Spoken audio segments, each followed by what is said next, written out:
The Captain's Goose. Once upon a time, in the long, long ago, there was a sea captain more famous for his valour and kindness than any that has lived since.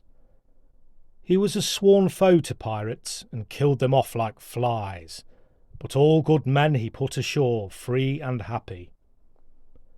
As a result, he had the love of everyone, and the kings they had in those days made him welcome wherever he called.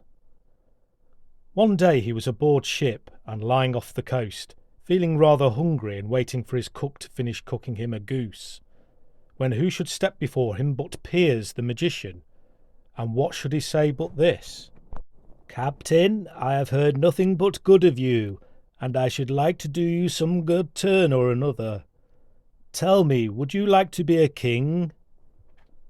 "I can't say that I have ever considered the matter," the captain replied calmly.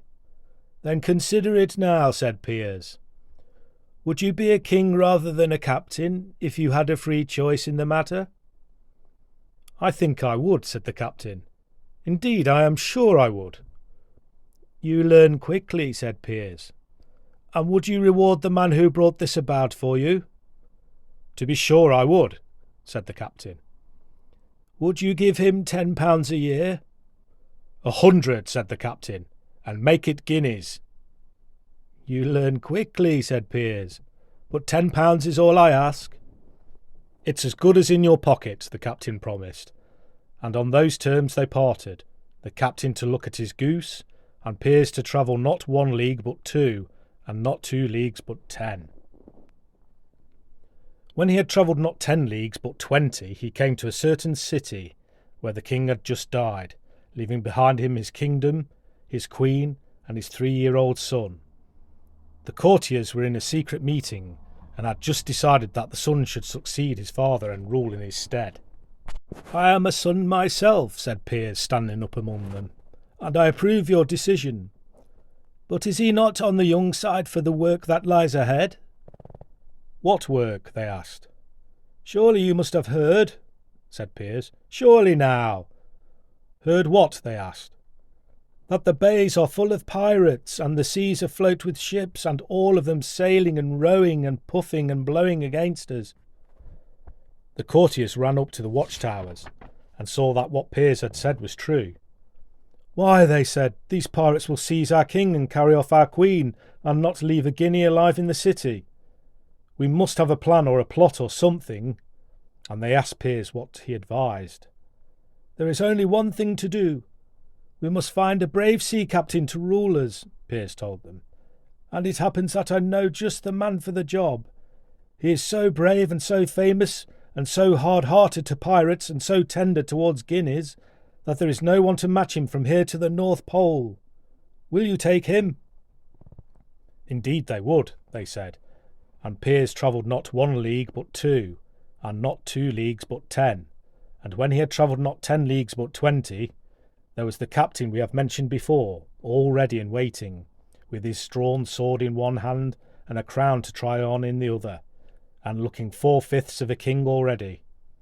Piers laid the whole business before him, telling him that he could become a king that very day if he would hold to his promise to pay him £10 a year.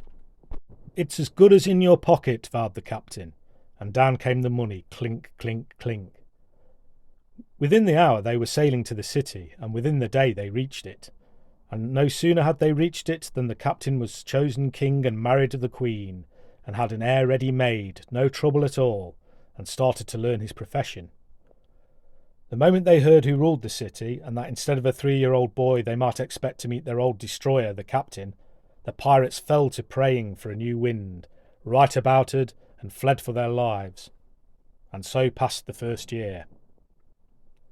At the end of the year, to a day, Piers came back to the palace and called to see his friend the king. He was up to his eyebrows in ruling, but delighted to see him even so. "You learn quickly," said Piers. "I am here for my £10. "Old friend," said the king, "it is yours." And down came the money, clink, clink, clink, 10 clinks. "This is very strange," said the courtiers. "It doesn't clink like that for us."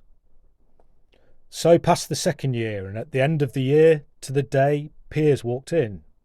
The king was still up to his eyebrows in ruling, but able to see him even so. "You are still learning," said Piers. "How about my £10?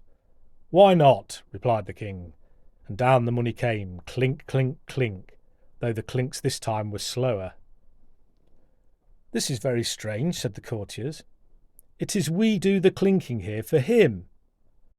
And they began to debate amongst themselves why a stranger should be asking tribute of their king, and why their king should be clinking away the very fabric of the city, and no one a clink the better off save a stranger whom it might be better to make a clink in the opposite direction. The king, who was learning quickly, as Piers said, heard most of this and told Piers it might be better for everybody if, starting with next year, and perhaps the year after as well, he missed a year now and again. "You can expect me at the usual time," said Piers to that, and off he went with his money. The third year passed, and at the end of the year, to the day, Piers walked in to where the king was up to his eyebrows in ruling, and asked for his £10. "Impudent rascal!" cried the king. "Is this the way you abuse my kindness?" "Hear, hear!" said the courtiers. "Now I know you are a man who repays good with evil." "Let him have it," said the courtiers. "I never thought I'd live to see this day." "Nor we," said the courtiers. "Oh, sharper than a serpent's tooth is man's ingratitude." "Never mind the poetry," said Piers. "Just pay me my £10. "Traitor!" screamed the king. And "Treason!" screeched the courtiers. "What torment is too bad for such a pincher?" "Never mind the threats either," said Piers. "Do I have to remind you of something?" "Of what?" asked the king. "Of the time we first met and the bargain we made?" "I remember it well. I can still smell the goose cooking," said the king. "Then remember this too, and then you have learned it all. Then you were only a sea captain, and it was in every man's mouth that you were just and generous and true to your word. But now you are a king up to his eyebrows in ruling, and I find you unjust and greedy and a faith breaker into the bargain. So because I now know you for what you are, and you know it too, King, your goose is cooked." And lo, when the king looked around about him, there was no palace, no courtiers, no peers, but he was on his ship again, and the 3 long years but a brief illusion. A wiser man than he had been before, he called for his goose and ate it, and that is how the phrase "to cook one's goose" came into the language, and why to have one's goose cooked is always a sharp, though sometimes a useful, experience.